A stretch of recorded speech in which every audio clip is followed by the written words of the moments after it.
Wait! Where are you going? Coming soon! Don't miss History of the World, Part 2!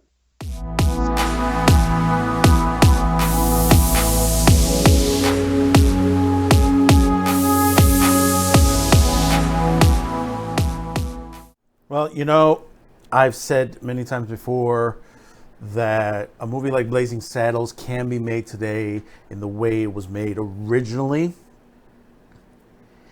And we're getting a sequel to one of Mel Brooks' classic films.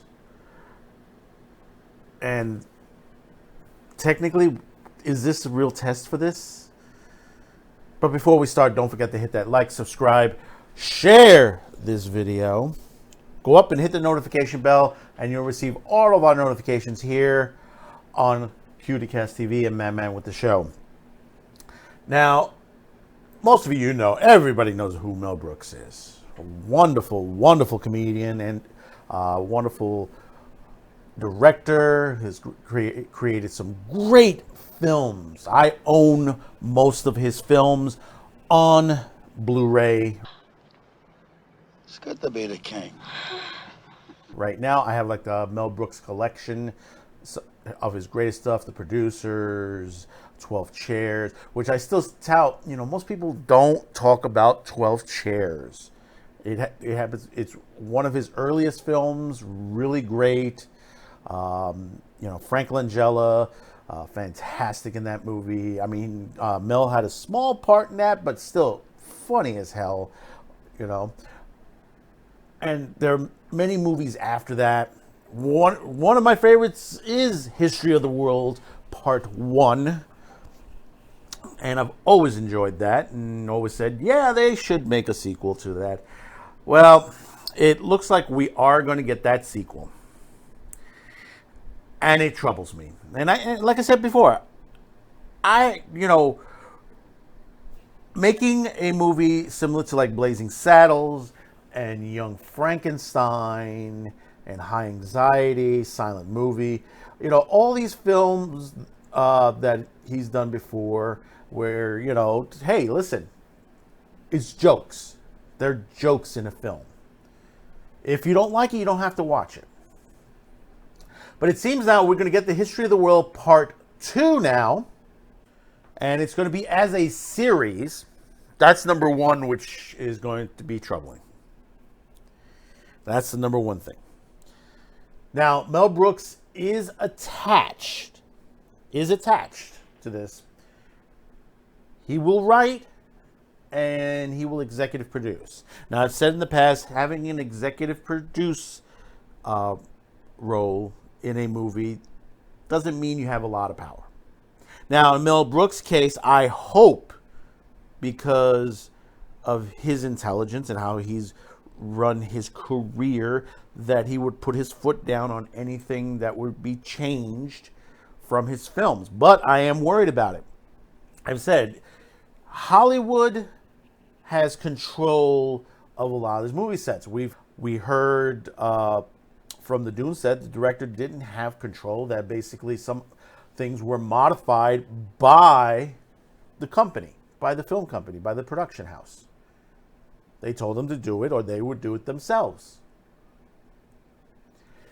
The other half, which is the situation to this. Now, this was ordered at Hulu. And you may ask yourself, well, why do you feel that this is a problem if it's at Hulu? Hulu's had some great stuff there done there. Yes, you're right. But remember, Hulu is part of Disney. Yes, folks, if you haven't realized it or haven't heard any of my discussions on this prior, Hulu is part of Disney. This is an issue. The other half of this, the production house that's working on this series is part of Disney as well, which is part of Fox and Search. I think it's Searchlight. I think it's Searchlight on that one. Nick Kroll is attached to this project. You know him from his Netflix series, Big Mouth. I like this series. You know, the other things he's done before. Big Mouth Season 1 was I did enjoy. I don't like the way the show has developed. It has become very, very cringy, very toxic. And of course, Wanda Sykes also is involved in this, which Wanda Sykes' position on a lot of the issues that are going around these days. Ike Barinholtz, if you don't know that name, he used to do some really good stuff before, but he is responsible with Blumhouse, the movie that basically was put aside, The Hunt, which was very controversial at the time, and a couple other films that he's done. David Stassen, who also worked with Ike as well on a couple of projects and a couple of others where he was associate producer. Not too big of a credits on his lineup.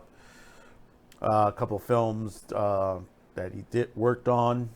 Also, Kevin Salter, who also worked on the TV documentary Mel Brooks Live at the Geffen. He was also a couple of minor acting roles. Supposedly, he's working on the executive producing the Young Frankenstein Live. I guess they're going to be doing a live version of Young Frankenstein. No date's been given on that. But what you have here is a rogues gallery of the usual suspects that normally work for Hollywood, really. And it is a shame to see something of this nature. You got something of History of the World Part 2, which could be a big win for Mel, because Mel's in his 90s now, isn't he? And for him to direct one more time out a great film, this would have been it. This would have been the film that would have made everything up for his career and showed that, he can go, that really he hasn't lost it at one bit, in which he's never done. He's never lost that comedic genius that he's always had. It's good to be the king.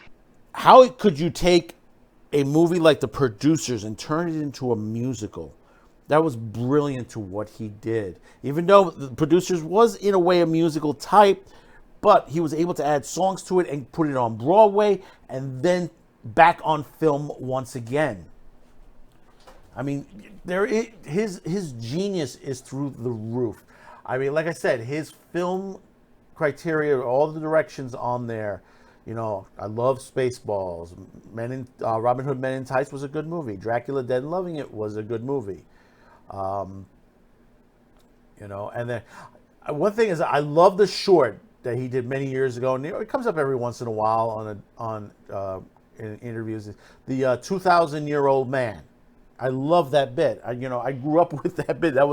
That's basically in '75. I was a kid then. I was a kid when that came out, and I saw that, and it was so funny. And the other films like To Be or Not to Be, the remake of the original classic film on there, and I love that film. It was hysterical. It was really, really good. And the other things he's done, like the little part on The Simpsons and Mad About You and many other performances he's done throughout the years. He was on Rowan Martin's Laugh-In at one point. He wrote for a couple of TV shows back in the day, back in the early days of television. See, the problem isn't Mel Brooks. The problem is Hollywood and the people that is around him now. The people that, the original crew that he had, most of them have passed on. They moved on to the afterlife. And we've seen already how a comedian is treated now these days. After seeing the whole situation with the Dave Chappelle Netflix special. I don't give a fuck because Twitter's not a real place. And how Grifters showed up to the front, and I call it grifters, and we'll have a video out on this. Everybody on both ends were grifters. You had the media grifting. You had those who showed up to pander the whole situation over, grifters. There was a couple there supporting David. Those were grifters as well. You know what they always said before, many times before, is that you get your 15 minutes of fame. These people, they don't want their 15 minutes of fame. They want their 90 minutes of fame. Because they wanted more and more and more and more. And they were put out. Most of these people don't give a shit about minorities, LGBTQ, trans, or whatever situation, no matter what they tell you. And this is why I tell you, they are grifters in this business. And the same thing in Hollywood. They don't give a shit about you, the viewer. And I tell you, and I'm telling you these days, don't open your wallets to these people. Don't give them your money. I could be wrong with this Mel Brooks. Mel Brooks might come in, step in, and says, no, this is the way it's supposed to be done. And I hope that he does it. I hope that he's able to put in, comedy that he's done before. Is he able to put bits in, that he's able to do Hitler on Ice or Jews in Space or everything else that he wanted to put in the sequel to this great movie? Because Hollywood doesn't know what they're doing anymore. They've completely, they have lost all sense of reality. We're seeing that in the films that have come out in the last couple of months. We've seen what they've done with Dune. We've seen what they've done with the James Bond film. We've seen a lot of Marvel stuff that is garbage. We've seen what they've done with Star Wars. And many films that have been out. I think we've seen more smaller independent films that are much better, doing better these days than what is going on right now with these blockbusters. They spend millions and millions of dollars in there, expecting to get the billions and billions of dollars, and they're not making it. They're not getting there. They're not getting there at all. Let me tell you right now, at the end of this week, and we were starting to see the reviews out, and it's mixed reviews. Last night in Soho, a lot of people have said that the movie looks great. There are some minor issues that are in the third act. But they said for the director, it happens to be what the style he normally puts it in. It hasn't opened really yet out there. We were checking both the international and all there, but it should be this. By the time you see this video, it'll probably be out. But this is the kind of films we're looking for. And to see that, the way Hulu has been throwing out stuff, I mean, they've had some good stuff before. Forget About It happened to be a good series on there. Did not like the none of the Marvel series that have been on the Hulu network. I've had no taste for on here, and it hasn't done very well. There's a couple of shows in between. American Horror has a series that you're able to watch on Hulu. Not the main. Well, the main series you can watch it, but then there's a secondary that is only available through Hulu and FX, which is available through here. And my wife says it was okay. It was not the greatest thing in the world. Take it from her that she loves horror. I love comedy. I love science fiction, some horror, anime. And one thing I can't, I have to watch every once in a while. I have to watch a Mel Brooks film because his comedy is fantastic. Like Dave Chappelle's comedy is fantastic.